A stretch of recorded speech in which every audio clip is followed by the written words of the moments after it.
Good morning dear students, मैं विकास गौतम और आप देख रहे हैं आपका अपना एजुकेशनल यूट्यूब चैनल बायोलॉजी वाटिका।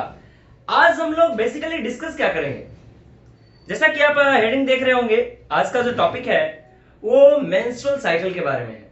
ये जो टॉपिक है ये क्लास 12 के चैप्टर 3 ह्यूमन रिप्रोडक्शन का एक खास टॉपिक है। मेंस्ट्रुअल साइकिल, जिसे हम लोग मासिक चक्र या इसे हम लोग रजोधर्म के नाम से जानते हैं, या इसे माहवारी भी लोग कहते हैं। अब देखिए, ये मेंस्ट्रुअल साइकिल को अपन लोग सीखेंगे, बट इससे पहले क्या सीखेंगे? इससे पहले हम लोग चैप्टर फर्स्ट पे आते हैं। चैप्टर फर्स्ट में आपने पढ़ा होगा ओएस्ट्रस साइकिल, और आपने एक और टर्म पढ़ा होगा जो कि आप देख रहे होंगे, मेंस्ट्रुअल साइकिल। ये इसके अंतर्गत होता क्या है? तो मेनली रूप से होता है ovarian cycle. Ovarian cycle that means कि ओवा बनेगा, ओवम बनेगा और फिर ये ब्रेक होगा, टूट जाएगा, फिर बनेगा, फिर टूटेगा, फिर बनेगा, फिर टूटेगा। इस साइकिल के फॉर्म में हो रहा है, बन रहा है, टूट रहा है, बन रहा है, टूट रहा है।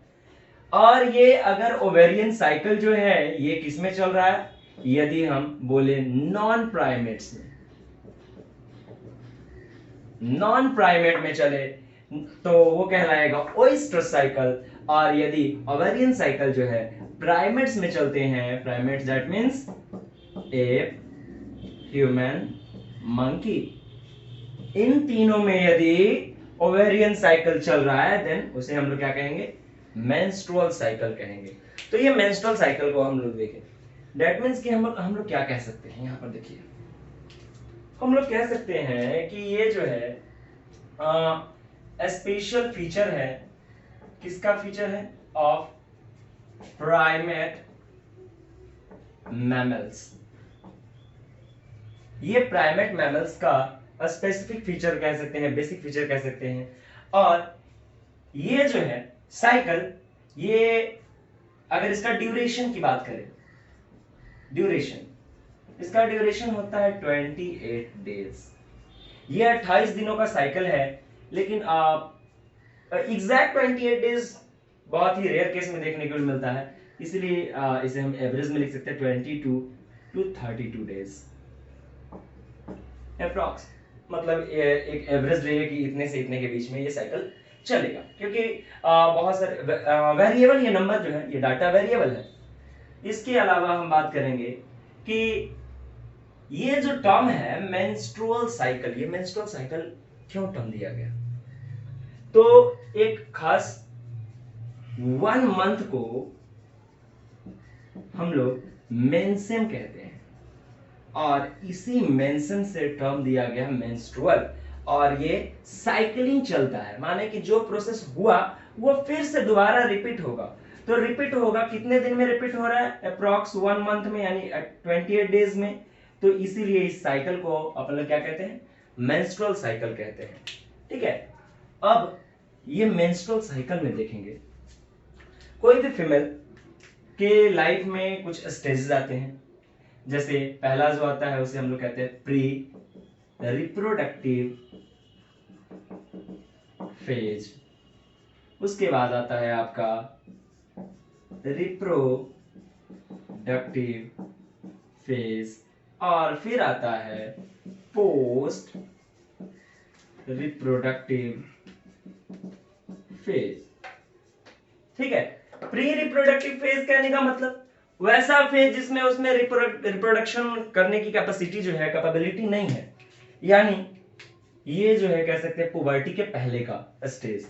ठीक है, और ये जो है जब उसमें रिप्रोडक्शन का कैपेसिटी जो है वो आ गया तो उसे हम लोग कहते हैं रिप्रोडक्टिव फेज। और रिप्रोडक्शन का कैपेसिटी समाप्त हो गया तो कहलाता है पोस्ट रिप्रोडक्टिव फेज। ये हम लोग मान सकते हैं बर्थ टू 10 इयर्स, 10 इयर्स।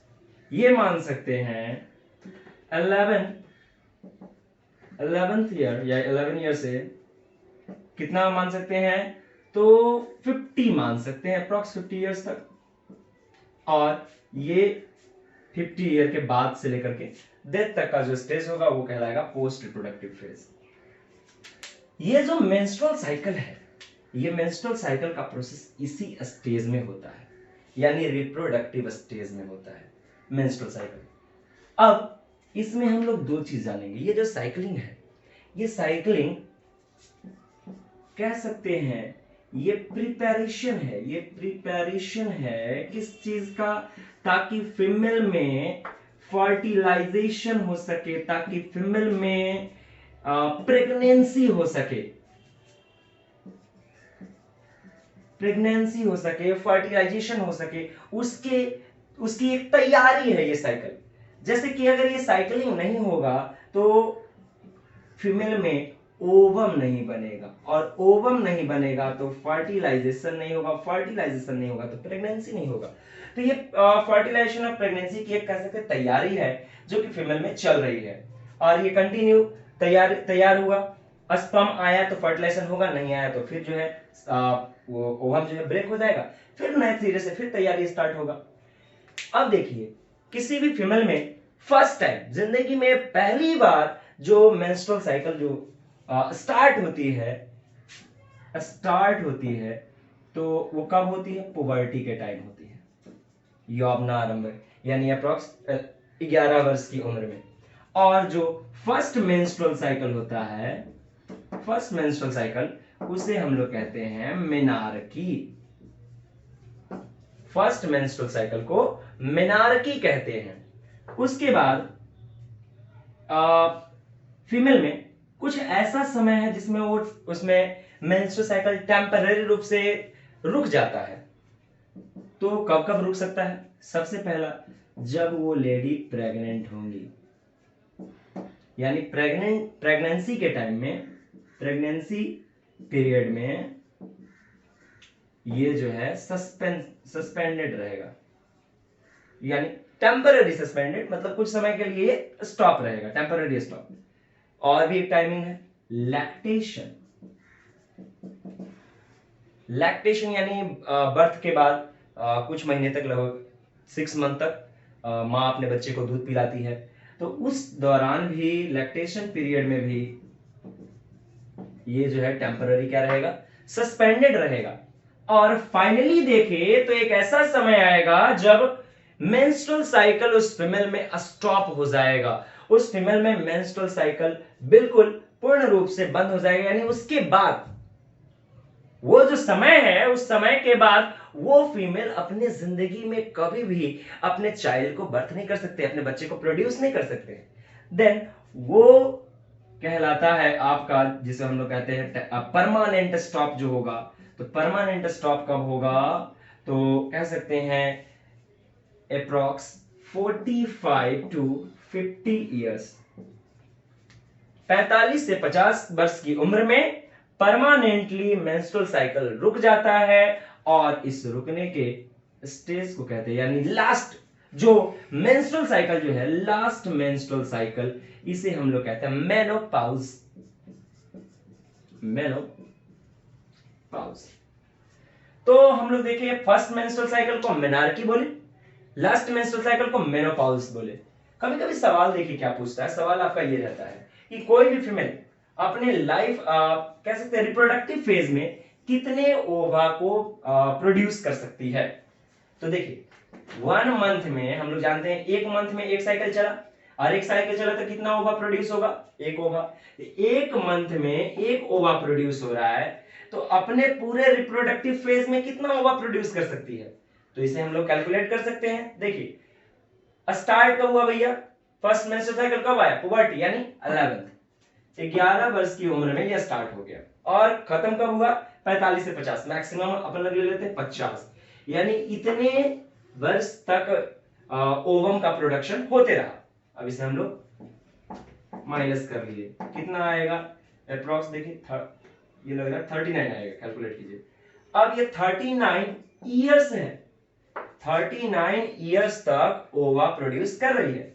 अब इस बीच में प्रेगनेंसी हुआ तो उसमें टेम्पररी कुछ रुका रहेगा, लैक्टेशन में कुछ रुका रहेगा, तो उसको नेग्लिजिबल, उसको अभी नगण्य मानते हैं। यदि मान लेते हैं कि वो अपने लाइफ में कभी प्रेग्नेंट नहीं हुई, देन क्या होगा?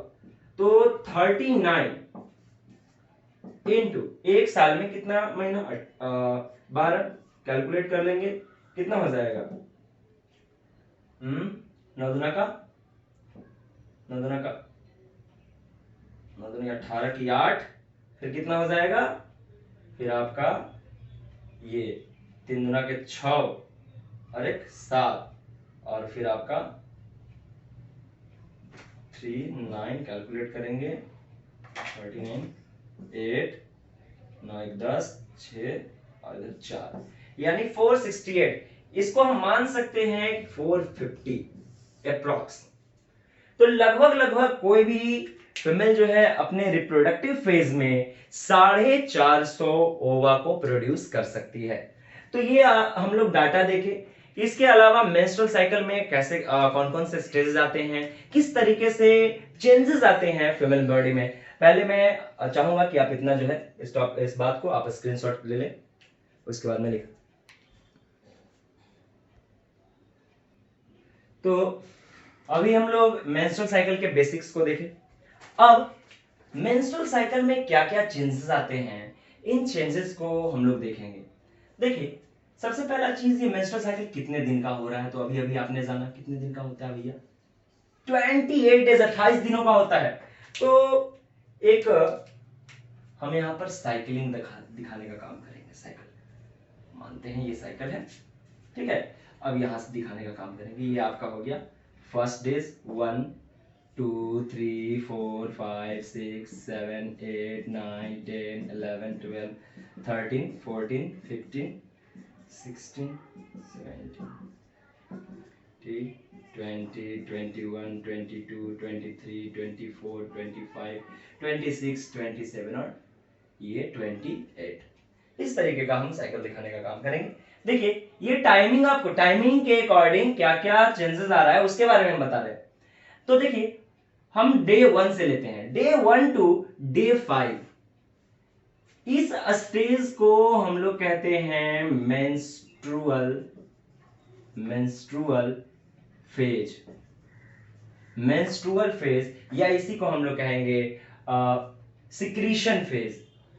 इसके अलावा आपका 6 टू 13 डेज, इतना ये जो टाइमिंग है ये कहलाएगा आपका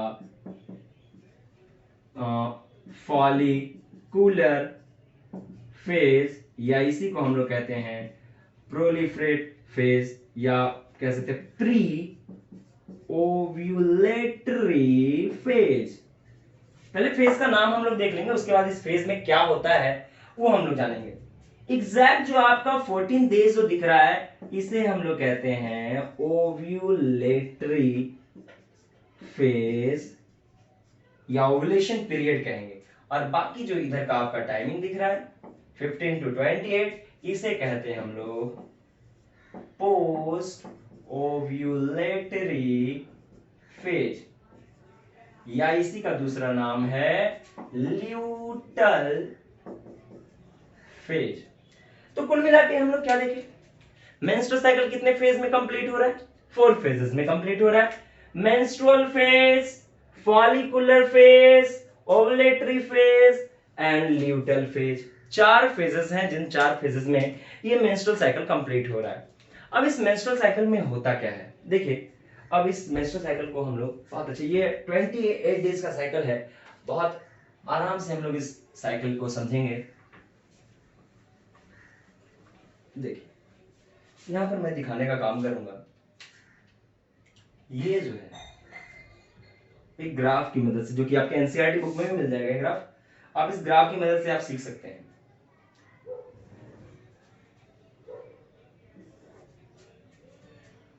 आप इस ग्राफ की मदद से सीख सकते हैं। देखिए, सबसे पहले यहां पर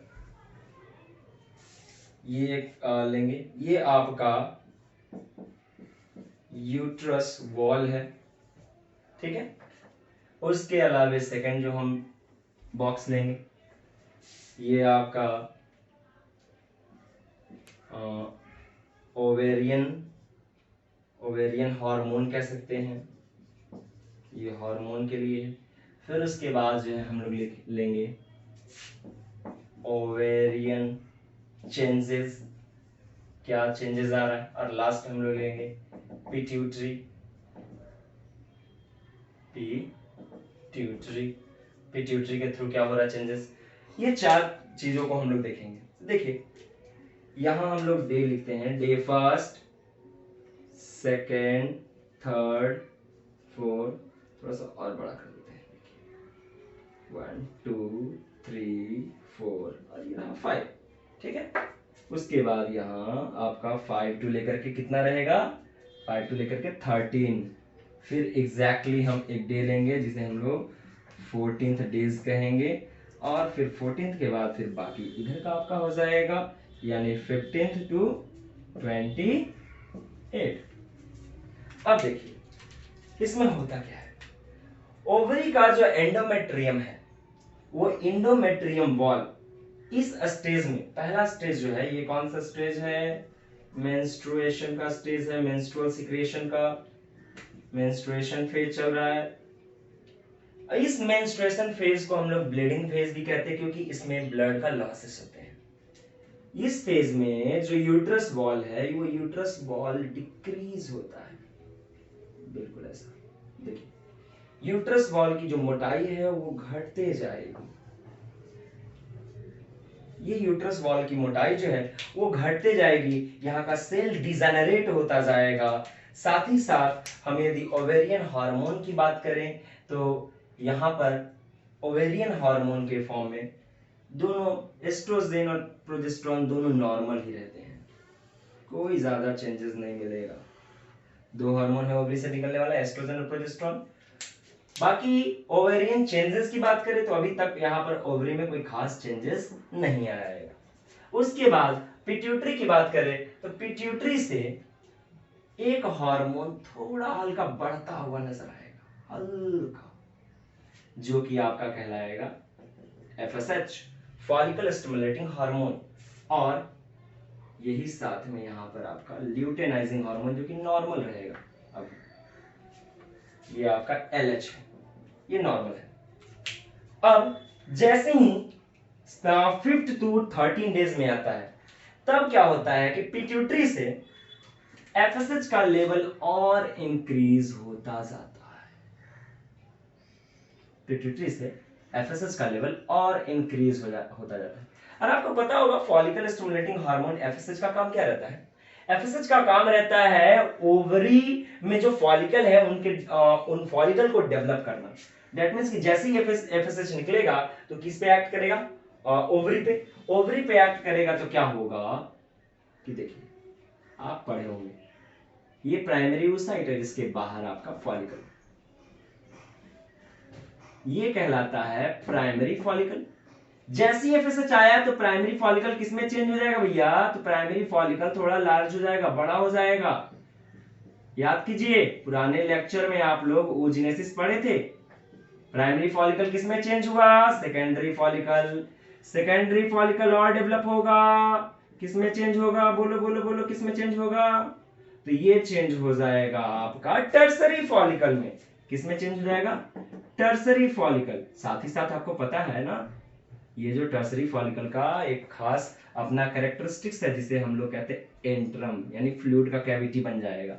और ये tertiary follicle lastly mature follicle जिसे हम लोग ग्राफियन फॉलिकल कहते हैं, तो ये ग्राफियन फॉलिकल का फॉर्मेशन करेगा, ये ग्राफियन फॉलिकल बनकर के रेडी हो गया। देखो ये आपका रहा ग्राफियन फॉलिकल, ये देखिए इसका एंट्रम भी थोड़ा लार्ज है, ये खाली जगह, खाली नहीं यहाँ पर फ्लूइड भरा हुआ है। तो ये आपका है ग्राफियन फॉलिकल। ग्राफियन फॉलिकल बना किसके कारण बना भाई, FSH के लेवल हाई होने के कारण। जैसे ही FSH का लेवल हाई हुआ, LH का बात करें तो LH अभी भी नॉर्मल ही है, हाई नहीं हुआ। देखिए इस फॉलिकल के डेवलपमेंट के कारण यहां पर ग्रैनुलोसा बनता है, यानी theca externa, theca interna. Theca interna जो अंदर वाला जो लेयर है थीका इंटरना, उस थीका इंटरना से एक हार्मोन रिलीज होता है। ये कहां बन रहा है, ओवरी में बन रहा है। ओवरी में 2 हार्मोन निकलता है, एक आपका होता है प्रोजेस्टेरॉन और दूसरा होता है एस्ट्रोजन। ये थीका इंटरना से एस्ट्रोजन का लेवल जो है वो इंक्रीज होता है, यानी बढ़ेगा। किसके कारण बढ़ रहा है? थीका इंटरना के कारण, क्योंकि थीका इंटरना से क्या रिलीज हो रहा है? एस्ट्रोजन रिलीज हो रहा है। जैसे ही ये एस्ट्रोजन रिलीज होगा, ये एस्ट्रोजन पिट्यूटरी पर पॉजिटिव फीडबैक देगा, तब जाकर के जैसे ही ये एस्ट्रोजन निकला, किससे निकला? फॉलिकल के थीका इंटरना से क्या निकला? एस्ट्रोजन। और ये एस्ट्रोजन किस पे काम किया? पिट्यूटरी पर। काहे के लिए? ये बताता है कि देखिए, हम एस्ट्रोजन जितना मात्रा में निकलना था निकल रहा है, अब एक और हार्मोन निकालना जरूरी है जिससे कि ओवुलेशन हो, यानी ओवर ये ग्राफियन फॉलिकल रैप्चर हो और अंदर से ओवा बाहर निकले। उसके लिए ये पॉजिटिव फीडबैक, एस्ट्रोजन पिट्यूटरी को पॉजिटिव फीडबैक दिया, तब जाकर के यहां पर एग्जैक्ट 14 डेज में ये एलएच का लेवल थोड़ा हाई हो गया। देखिए, एलएच का लेवल हाई हो गया और एफएसएच थोड़ा सा डाउन होकर के भी हाई ही रहेगा, हल्का।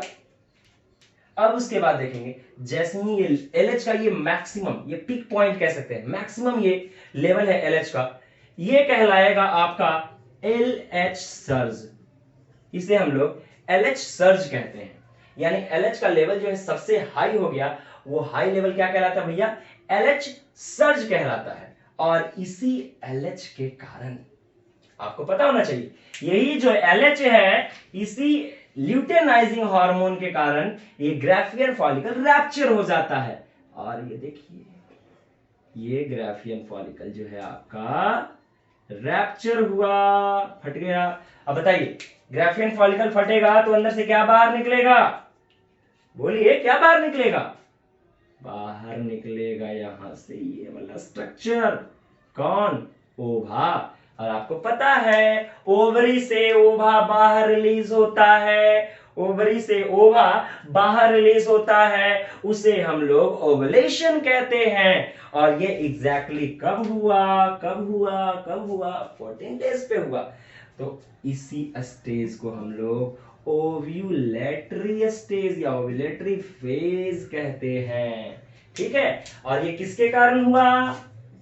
ल्यूटेनाइजिंग हार्मोन के कारण। और एलएच का सबसे मैक्सिमम पिक क्या कहलाएगा? एलएच सर्ज कहलाएगा। अब देखिए, जैसे ही ये, अभी तक प्रोजेस्टेरॉन नॉर्मल ही है, ये देखिए प्रोजेस्टेरॉन को हम दिखा रहे, अभी तक यहां तक अभी नॉर्मल ही है। और ये आपका एस्ट्रोजन है। जैसे ही ये ओवरी से, यानी ये ग्राफियन फॉलिकल रैप्चर हुआ, ओवा बाहर निकला। ओवा जैसे ही बाहर निकलेगा तो क्या होगा कि ये ओवा तो बाहर निकल गया, फैलोपियन ट्यूब में चला गया, बचा हुआ जो फॉलिकल है वो बनाएगा एक टेम्पररी एंडोक्राइन ग्लैंड।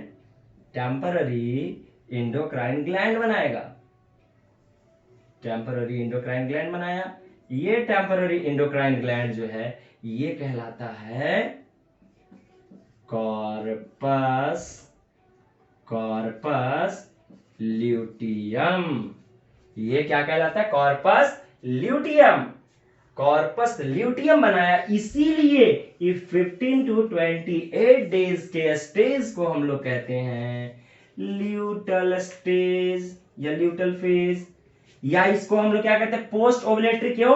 क्योंकि ये ओवुलेशन के पहले के बाद हो रहा है, इसीलिए हम लोग इसे कहते हैं पोस्ट ओव्यूलेटरी फेज। क्या नाम देते हैं? Post ovulatory phase. आपको पता होगा ये कॉर्पस ल्यूटियम क्या करता है? कॉर्पस ल्यूटियम जैसी बना तो एस्ट्रोजन का लेवल थोड़ा डाउन हो गया, और कॉर्पस ल्यूटियम मेनली रूप से सिक्रीट करता है कौन सा हार्मोन? प्रोजेस्टेरॉन। देन प्रोजेस्टेरॉन का लेवल बढ़ गया। किसके कारण बढ़ा? कॉर्पस ल्यूटियम से सिक्रीट हुआ तब बढ़ा, और एस्ट्रोजन का लेवल क्या हो गया? थोड़ा घट गया। अब ये कब तक रहेगा?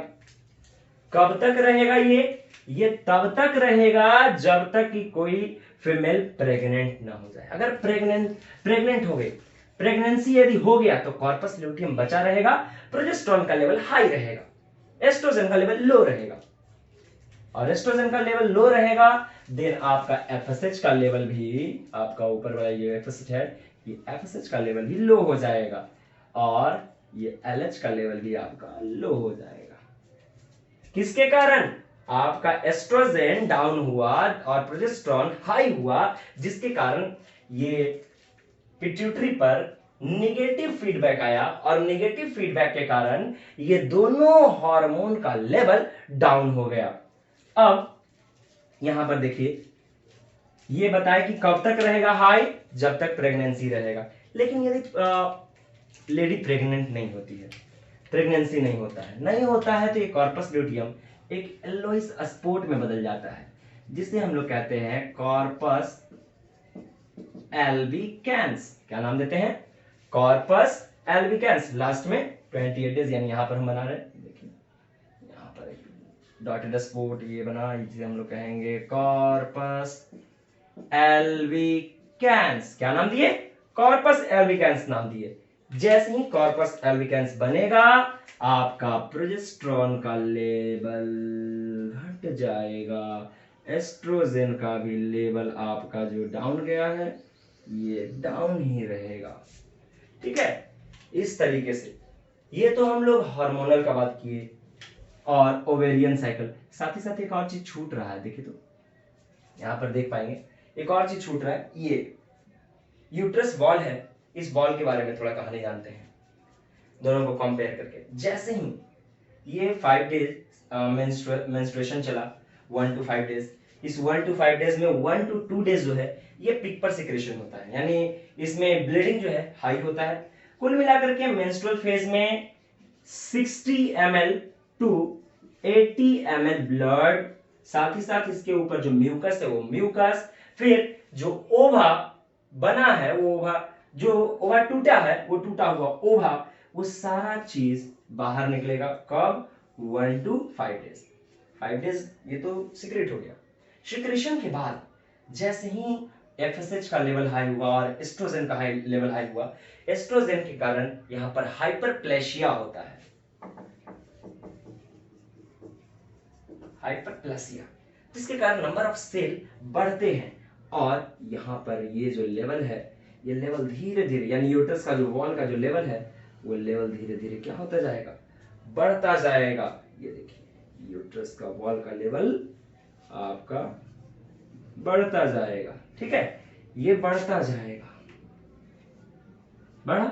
जैसे ही प्रोजेस्टेरोन का सिक्रीशन हुआ, ये वॉल जो है मेंटेन हो जाएगा। मेंटेनेंस वॉल जो है जिस तरीके, यानी यूट्रस वॉल के मेंटेनेंस को बनाए रखता है कौन सा हार्मोन? प्रोजेस्टेरोन। और इस यूट्रस के वॉल की मोटाई को बनाए रखता है कौन सा हार्मोन? एस्ट्रोजन। यानी इस वॉल को मोटा करेगा एस्ट्रोजन और मेंटेन करके रखेगा प्रोजेस्टेरोन हार्मोन। लेकिन यहां पर देखिए, जैसे ही फर्टिलाइजेशन नहीं हुआ और ये कॉर्पस ल्यूटियम कॉर्पस एल्बिकेंस में बदला, तो ये प्रोजेस्टेरोन का लेवल क्या हो गया? डाउन हो गया। ये प्रोजेस्टेरोन का लेवल जैसे ही डाउन हुआ तो ये यूट्रस वॉल का जो मेंटेनेंस था वो भी बिगड़ना चालू हो जाएगा। और साथ ही साथ अगर वो ओवा जो निकला, यहां से जो ओवा निकला, वो ओवा फर्टिलाइज नहीं होगा तो क्या होगा? टूट जाएगा, और टूटेगा तो फिर बॉडी से बाहर सीक्रेट हो जाएगा और फिर से ये स्टेज स्टार्ट हो जाएगा। यानी जो काम यहां पर चला, यहां से जो फर्स्ट डे से जो शुरू हुआ और 28 डेज तक चला, अगर फर्टिलाइजेशन नहीं होता है तो फिर से दोबारा ये फर्स्ट डे से स्टार्ट होगा, फिर मेंस्ट्रुअल सिक्रेशन होगा 1 to 5 डेज, फिर 6 to 13 डेज तक, फिर फॉलिकल्स बनेंगे, फॉलिकल्स बनने के बाद 14 डेज एग्जैक्टली ओवा बाहर निकलेगा, ओवुलेशन होगा और फिर ये ओवा स्पर्म का वेट करेगा। अगर स्पर्म आया तब तो ये मेंटेन होगा, अगर स्पर्म नहीं आया, फ्यूजन नहीं हुआ, तो ये टूटेगा और ये कॉर्पस ल्यूटियम कॉर्पस एल्बिकेंस में बदलेगा और ये टूटा हुआ मटेरियल फिर बॉडी से बाहर रिलीज हो जाएगा। तो आप ये पूरा का पूरा ग्राफ की मदद से भी आप देख पाए किस तरीके से मेंस्ट्रुअल साइकिल एक ही चीज बार बार रिपीट हो रहा है। आप देख पा रहे हैं कि बन रहा है, ओवा बन रहा है, फिर लास्टली टूट रहा है और फिर बॉडी से बाहर रिलीज हो रहा है, फिर बनेगा, फिर टूटेगा, फिर मतलब ये कंटिन्यू एक ही प्रोसेस लगातार चल रहा है। तो हम चाहेंगे कि आप इसको एक बार स्क्रीनशॉट ले लें, कॉपी पर इसको लिख लेंगे और जल्दी से। तो मेंस्ट्रुअल साइकिल को हम लोग देख चुके हैं। मेंस्ट्रुअल साइकिल से रिलेटेड कौन कौन सा डिसऑर्डर है उस डिसऑर्डर को हम लोग देखेंगे। जैसे पहला जो डिसऑर्डर आप देख रहे होंगे एमनोरिया। एमनोरिया क्या है?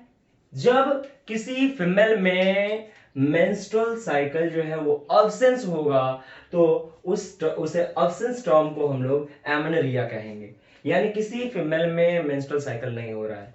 बहुत सारे कारण हो सकते हैं, वेरियस रीजंस, जैसे कि हो सकता है ओवा नहीं बन रहा होगा, हार्मोनल डिसबैलेंस हो रहा होगा, जिसके कारण एमनोरिया हो सकता है। आपने एस्ट्रोजन का नाम सुना है? एस्ट्रोजन, जिसे हम लोग वो एस्ट्रोजन भी कहते हैं। इस एस्ट्रोजन के कमी के कारण एक खास डिजीज होता है जिसे हम लोग ल्यूकोरिया कहते हैं।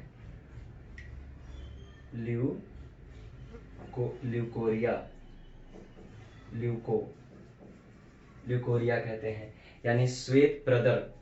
और इसमें वेजाइनल ऑरिफिस से व्हाइट फ्लूइड, व्हाइट म्यूकस का सिक्रीशन होता है, जो कि हो सकता है कभी कभी पेनफुल भी हो, तो इसलिए डॉक्टर से आप ट्रीट करवाइएगा, ज़्यादा बेहतर रहेगा। तो ये एस्ट्रोजन के कमी के कारण हो जाता है। तो बहुत सारे रीजन हो सकते हैं इन डिसऑर्डर्स के।